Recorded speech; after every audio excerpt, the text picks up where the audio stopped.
Supongo que desde 1939 habré intentado 1000 veces explicarme a mí misma y a los demás cómo y por qué fue que durante los mismos años en que los ingleses combatían a los nazis con tanto valor y determinación, pudieron y quisieron encontrar el tiempo, la energía y los recursos necesarios para librar una guerra tan larga y encarnizada contra la entrada en Palestina de los refugiados judíos que huían de los nazis. Pero todavía no he encontrado ninguna explicación racional, tal vez no haya ninguna. Lo único que sé es que el Estado de Israel podría no haber llegado a nacer en muchos años si aquella guerra dentro de una guerra británica no hubiera sido librada tan ferozmente y con tan enloquecida perseverancia. En realidad, fue solo cuando el gobierno británico decidió, contra toda razón o humanidad, interponerse como un muro de hierro entre nosotros y cualquier oportunidad que tuviéramos de salvar judíos en manos de los nazis, cuando comprendimos que la independencia política no era algo que pudiéramos seguir considerando como un objetivo lejano. La necesidad de controlar la inmigración, porque de aquel control dependían muchas vidas humanas, era lo único que nos impulsaba a tomar la decisión que en otro caso podría haber esperado condiciones mucho mejores, si no ideales. Pero el Libro Blanco de 1939, aquellas reglas y prescripciones establecidas para nosotros por extranjeros, para quienes las vidas de los judíos eran evidentemente de una importancia secundaria, convirtió toda la cuestión del derecho del Yishuv a gobernarse a sí mismo en la necesidad más urgente e inmediata que ninguno de nosotros había conocido nunca. Y fue esencialmente por causa de esta apremiante necesidad por lo que fue fundado el Estado de Israel 3 años después de haber terminado la guerra. ¿Qué era lo que pedíamos a los ingleses y que ellos se negaban tan obstinadamente a darnos? La respuesta parece hoy increíble, incluso para mí. La verdad es que todo lo que el Yishuv quería desde 1939 hasta 1945 era acoger a tantos judíos como pudieran ser salvados de los nazis. Esto era todo, solo que se nos permitiese compartir lo poco que teníamos con hombres, mujeres y niños lo suficientemente afortunados para no haber sido fusilados, gaseados o enterrados vivos todavía por el mismo pueblo, a cuya caída estaba, en cualquier caso, plenamente comprometido todo el Imperio Británico. No pedíamos nada más, ni privilegios de ninguna clase, ni poder, ni promesas relativas al futuro. Solo implorábamos, en atención a la pena de muerte que había sido dictada por Hitler contra millones de judíos europeos y que estaba siendo ejecutada, que se nos permitiera tratar de salvar al mayor número posible de ellos antes de que perecieran todos y llevarles al único lugar donde se les necesitaba. Cuando los británicos hicieron primero oídos sordos a esta petición y respondieron luego que no podían satisfacerla por toda clase de razones técnicas y absolutamente inválidas, por ejemplo, la falta de barcos, aunque se fabricaron barcos en abundancia, cuando en 1940 se hizo necesario transportar inmigrantes ilegales desde Palestina a Mauricio. Dejamos de formular súplicas y empezamos a insistir. Pero nada, ni ruegos, ni lágrimas, ni manifestaciones, ni intervención de amigos, por influyentes que fuesen, surtió el más mínimo efecto. El Libro Blanco británico continuaba en vigor y las puertas de Palestina se entreabrían justo lo suficiente para dejar entrar el número exacto de judíos estipulado en aquel vergonzoso documento, y ni uno más. Fue entonces cuando todos comprendimos lo que muchos de nosotros habíamos sospechado siempre. Ningún gobierno extranjero podía sentir nuestros sufrimientos como los sentíamos nosotros, y ningún gobierno extranjero asignaría a las vidas judías el mismo valor que les asignábamos nosotros. No era una lección muy complicada de aprender, pero una vez aprendida, no era probable que ninguno de nosotros la olvidara. Aunque tan increíblemente parece haberla olvidado ya el resto del mundo, con muy pocas excepciones.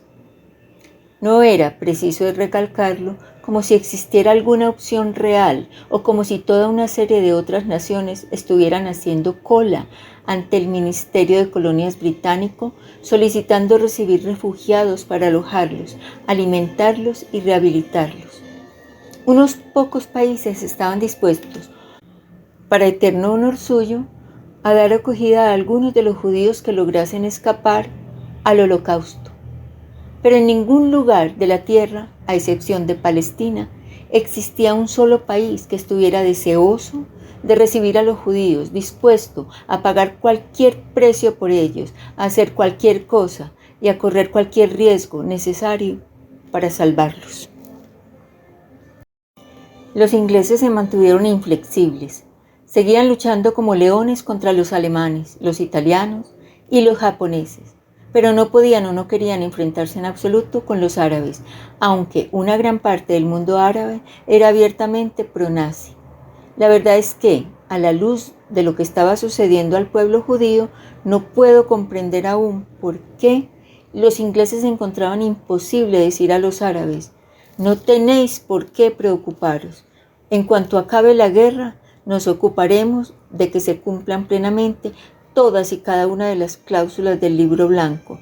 Y, si nos desafían, enviaremos el ejército, la marina y la aviación británica para someter a los judíos de Palestina. Pero en estos momentos, lo que está en juego no es el futuro de Oriente Medio o el mandato o unas aspiraciones nacionales de cualquier tipo. Se trata de la vida de millones de seres humanos y nosotros, los británicos, no nos opondremos a la salvación de las víctimas de Hitler.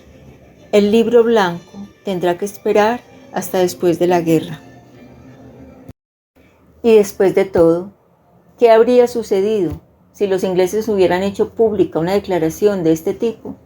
Unos cuantos dirigentes árabes podrían haber pronunciado amenazadores discursos. Quizá hubieran llevado a cabo 1 o 2 marchas de protesta. Tal vez se hubieran producido incluso algún acto adicional de sabotaje pro-nazi en algún lugar de Oriente Medio.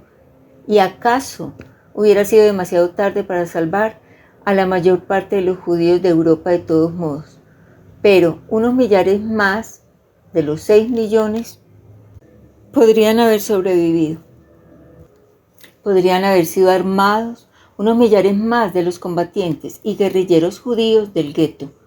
Y el mundo civilizado podría entonces haberse visto libre de la terrible acusación de que ni un solo dedo se levantó para ayudar a los judíos en su tormento. La verdad es que, en todos aquellos largos y trágicos años de la guerra y de sus consecuencias inmediatas, no conocí nunca, ni nunca tuve noticia de que existiera ningún palestino judío que ni por un solo instante vacilara en ofrecer todos cuantos sacrificios personales o nacionales pudieran necesitarse para llegar hasta los judíos de Europa y salvarlos. No es que siempre hubiera unanimidad entre nosotros respecto a la mejor forma de lograrlo, pero que yo sepa, nunca se planteó la cuestión de si debía o no hacerse. Si no iba a ayudarnos nadie, tendríamos que intentar conseguirlo solos, y esto es exactamente lo que hicimos. En aquel Congreso Sionista de 1939 en Ginebra, yo me había pasado la mayor parte del tiempo encerrada con los delegados de las organizaciones juveniles europeas del movimiento laborista y planeando las formas como podríamos mantenernos en contacto unos con otros si estallaba la guerra. Naturalmente, ni ellos ni yo sabíamos entonces nada acerca de la solución final de Hitler. Pero recuerdo que mientras nos estrechábamos la mano y nos decíamos unos a otros Shalom, yo los miraba fijamente y me preguntaba qué les esperaría a cada uno de ellos cuando regresaran a su país. He rememorado con frecuencia aquellas conclusiones relativamente optimistas que trazamos en mi habitación de Ginebra hacia finales de agosto de 1939. Casi todos aquellos jóvenes entusiastas perecieron más tarde en Auschwitz, Majdanek y Sobibor. Pero entre ellos estaban los dirigentes de los movimientos de resistencia judíos de la Europa Oriental que lucharon contra los nazis dentro de los guetos, fuera de ellos con los partisanos y finalmente tras las alambradas electrificadas de los campos de exterminio. Me resulta insoportable pensar en ellos ahora, pero creo con todo mi corazón que una de las cosas que les permitieron seguir luchando hasta el final contra fuerzas tan superiores fue saber que nosotros estábamos con ellos todo el tiempo y por lo tanto que no se encontraban realmente solos. No soy especialmente dada al misticismo, pero confío en que se me disculpará si digo que en nuestras horas más oscuras fue el recuerdo de su valor lo que nos dio ánimos, nos incitó a seguir y por encima de todo confirió justificación a nuestra negativa de ser exterminados para que la vida le fuese más fácil al resto del mundo. En último término, fueron los judíos de Europa, atrapados, condenados a muerte y destruidos, quienes nos enseñaron de una vez por todas que debíamos convertirnos en dueños de nuestros propios destinos, y creo que puede decirse que hemos cumplido nuestro compromiso con ellos.